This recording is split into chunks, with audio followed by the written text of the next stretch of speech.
사랑하는 시흥동산교회 성도 여러분, 좋은 아침입니다. 어느덧 11월의 마지막 날을 맞게 되었습니다. 세월이 쏜살같이 날아간다.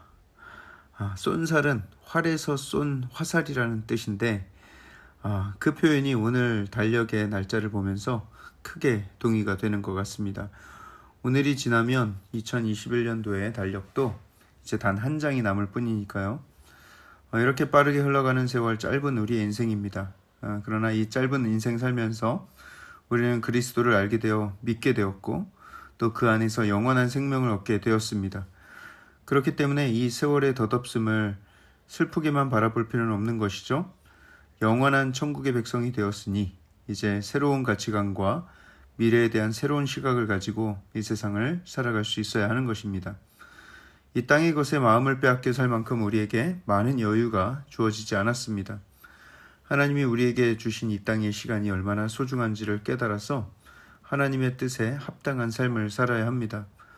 하나님의 뜻을 거스르고 하나님을 떠나 살며 방황하고 또 하나님은 우리의 예배를 기다리시고 떠난 자녀의 마음을 돌이키게 하시고 여러분 그러느라고 우리의 인생을 허비하기에는 인생이 너무 짧고 또 하나님께 영광 돌릴 기회가 그렇게 많지 않습니다. 이 땅 살아가는 동안 하나님의 자녀답게 하나님의 영광된 도구로서 쓰임받게 되길 주님의 이름으로 축복합니다. 자, 그럼 오늘 2021년 11월 30일 화요일 시동을 외한 메시지 지금 시작합니다. 오늘 우리에게 주시는 하나님의 말씀은 사사기 14장 1절에서 20절의 말씀입니다. 사사기 14장 1절에서 20절의 말씀. 오늘 본문은 하나님께서 삼손을 통하여서 블레셋을 응징하는 역사의 기록입니다. 삼손은 참 혈기가 왕성하고 또 무분별하고 무절제한 사람이었습니다. 하지만 그런 사람을 통해서도 하나님은 하나님의 계획하신 바를 이루어 가십니다. 삼손이 딥나에서 어떤 여인에게 홀딱 반해버렸습니다. 그런데 그 여인은 이스라엘 자손이 아니라 블레셋 사람이었습니다.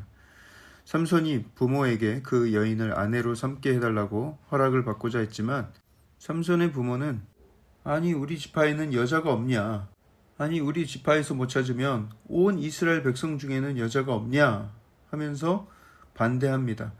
아니 네가 어떤 아들인데 어떻게 그 할례받지 못한 사람들한테 가서 아내를 맞으려 하냐 하면서 극구 반대하는 거예요. 하지만 자식 이기는 부모가 어디 있겠습니까? 아들이 끝까지 그 여자 아니면 안 되겠다고 하니 결국 그 부모는 삼손과 함께 그 여인을 데려오기 위해서 딥나로 내려갑니다. 그런데 오늘 본문 4절에 좀 고개를 갸우뚱하게 만드는 기록이 있죠. 그때 블레셋 사람이 이스라엘을 다스린 까닭에 삼손이 틈을 타서 블레셋 사람을 치려 함이었으나 그의 부모는 이 일이 여호와께로부터 나온 것인 줄은 알지 못하였더라. 삼손이 틈을 타서 블레셋 사람을 치려 하기 위함이었다 기록하고 있는데요. 사실 히브리어 성경에는 삼손이란 말이 없습니다. 그가 틈을 타서 블레셋 사람을 치려 함이었다 이렇게 기록이 되어 있을 뿐이에요.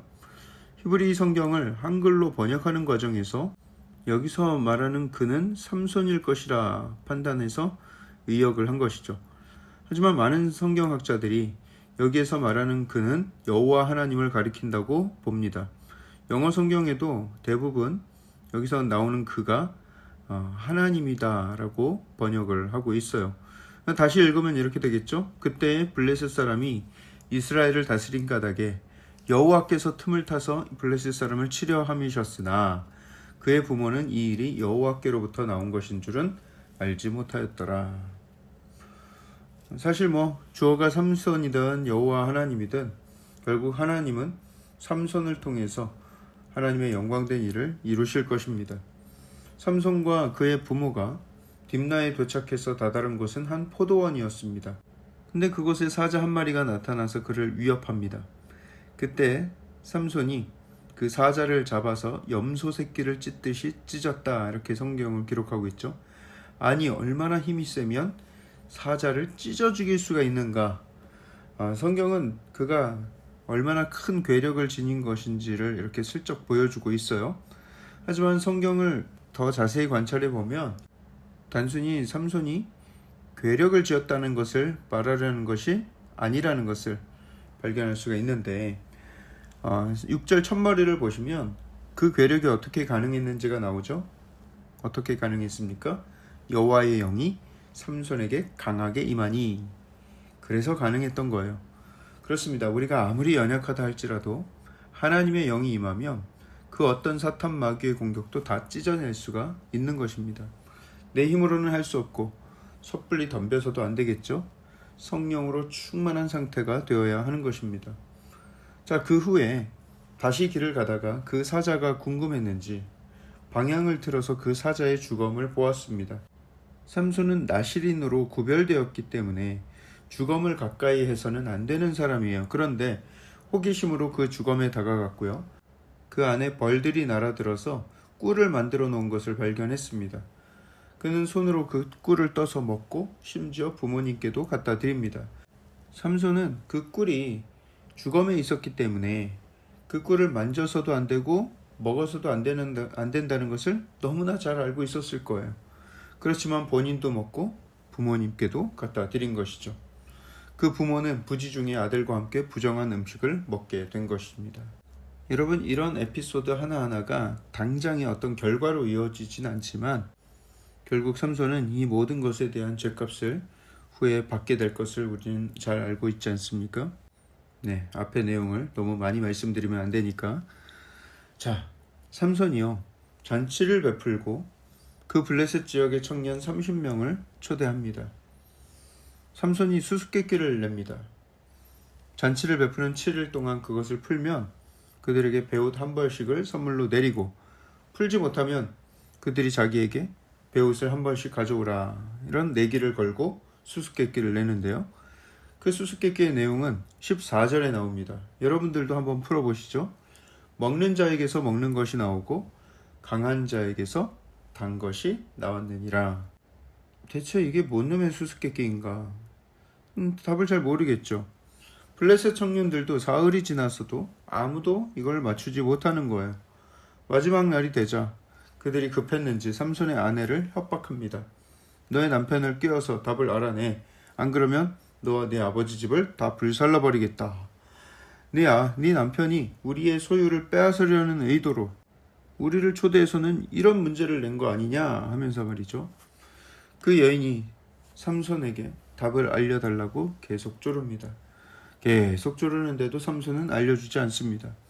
그러다가 그 아내가 너무나 간절하게 원하니까 마지막 날이 되어서야 그 아내에게 답을 알려주죠.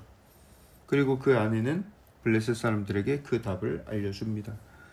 마지막 날에 블레셋 사람들이 삼손 앞에서 자신만만하게 답을 이야기합니다. 무엇이 꿀보다 달겠으며 무엇이 사자보다 강하겠느냐. 그러자 삼손이 그 앞에서 분노를 하죠. 너희가 내 암송아지로 밭갈지 아니하였더라면 내 수수께끼를 능히 풀지 못하였으리라. 당신들이 내 아내를 암송아지로 밭을 가는 것처럼 뒤에서 조종하였기 때문에 이 수수께끼의 답을 알아내었다라는 거예요. 부정행위가 있었다는 것입니다. 그리고 삼손에게 여호와의 영이 갑자기 임하죠. 삼손은 블레셋의 한 도시 아스골롯에 가서 거기서 사람 30명을 쳐 죽이고 그들에게 노략해다가 그 수수께끼 맞춘 사람들에게 그 노략한 것을 건네줍니다. 그리고 엄청나게 열이 받아서 아버지의 집으로 돌아갑니다. 아내를 데려오진 않습니다. 아내를 친구에게 줘버린 거예요. 세상에 이런 터프한 남자가 다 있습니다. 정말 사리 분별력 없고 앞뒤 가리지 않는 모습이죠.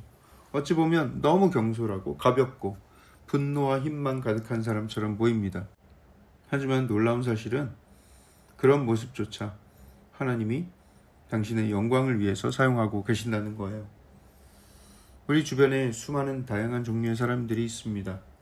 어떤 사람을 이해하기가 굉장히 어려울 때가 있어요. 여러분, 그래도 삼손보다는 덜하지 않습니까?